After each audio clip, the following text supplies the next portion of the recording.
ক্লান্ত দেহটাই আর চলে না। বন্ধুরে, আজকে তো মাসের শেষের দিকে 27 তারিখ। আজকে মাহাজনে গুলা টাকা টুকি লওয়া লাগবে।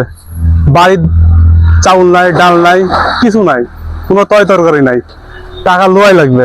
এসো আজকে দেখি মহাজনকে বুঝলে কি কিছু করা যায় কিনা। কাজ টাজ শেষ করে না, টিন টিনালে একটু ফাটাইলে। আচ্ছা চ মহাজনের কাছে চ। ভাই দেখি বলে। হ্যাঁ মহাজন সাহেব, আজকে তো মাসের 27 তারিখ, মানে চলার কোনো সিস্টেম নাই, বাড়িতে কোনো চাল নাই, ডাল নাই, তয় তরকারি নাই।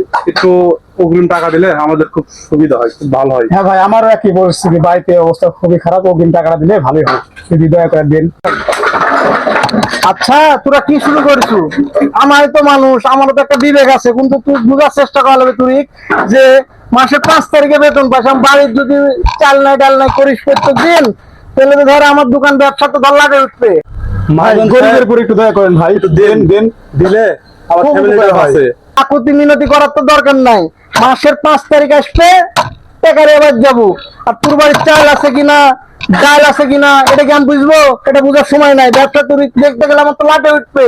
5 তারিখ আসে দেখা করিস, সব অত্যাচার ভালো লাগে না। 100 টাকা লে, দুজন পানি খেয়ে বাড়ির যা আজকের মতন। হায় রে টাকা রে, 100 টাকা দুজনকে দিল খাইতে, তাও মানুষ 2 জন। বাড়িতে কি হবে? বাড়িতে 2টা বাল বাচ্চা আছে, চাল কেলে ডাল কেলে কি করবে? আইসে কি আর করা আছে গরিব